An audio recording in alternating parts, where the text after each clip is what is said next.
Welcome back to the channel, guys. Today I'm going to be showing y'all how to adapt over the GT clutch into a 3.7 V6 Mustang. So the common problem with these is that the factory two-piece, right, it's a dual mass flywheel. They're kind of junk from the get-go, and what happens is under aggressive driving, and when they get some miles on them, they shear the pins off of them and the car won't move anymore. So after looking at some different options and looking at the higher price of the V6 clutch, and like I said, the limited options, I was, I was just like kind of bummed. I was like, because I didn't want to invest a whole ton of money into the car, and so I just picked her up with the bad clutch in it and had the 20-inch GT wheels on it and some Flowmasters in the back and a few things, 6-speed car obviously. Well, anyways, let's fast forward to it. So after doing some research, it turns out you can use the GT clutch if you put the 0.750, so it's a 3/4 of an inch hydraulic throwout bearing spacer, and that'll allow you to use the GT, the 5.0 Coyote clutch in it. So I picked up,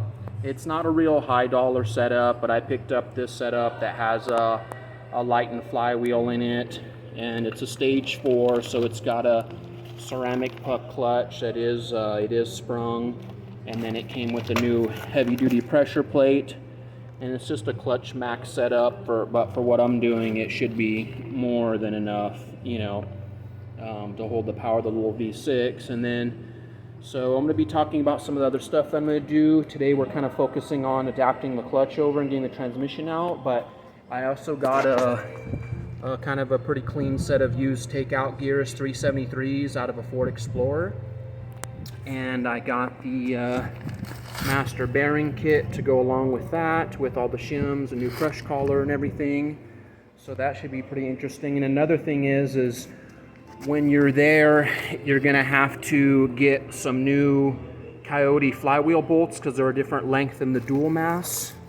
And also I got a new pressure plate bolt set as well, and it comes with some of the guide pins and stuff like that. It came with the pins with the flywheel as well. So yeah, so got a new slave cylinder. You'll definitely want to do that while you're in there, so you don't have to get back in there. Might as well do it right. Just put a new slave in there.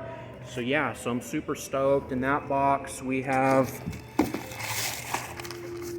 let's see here, we have just a little kind of cold air kit. It does have a baffle and the piping and stuff with it, so we got that to throw in there. It's got some of the piping, and it's got a little heat shield filter and stuff, so we're going to get rid of the factory air box and slap that in there. And then I also have an SCT X4 tuner, so we're going to be doing 373 gears, stage 4 GT clutch, tuner intake, and it's just, these Flowmasters aren't quite the sound I'm looking for. They're a little on the quiet side for what I'm doing, and it has the stock cats and X pipe in it. My last 3.7, after experimenting around a little bit, I ended up just straight piping it at the rear with no mufflers, which comes out pretty reasonably sounding, with still the cats and factory X pipe. It's not like overly loud because it has the factory resonators in there. So, but yeah, to start, you want to take off the two very top bolts of the bell housing while the car's still down, and then I got her jacked up. So let me yank out the transmission, and when I get it out, I'll show you guys the dual mass flywheel I'm talking about, and we'll get her going. All right, quick update, guys. Let me get in a position where you can see here. So we have the cross member transmission mount out of it. We've got the shifter undone.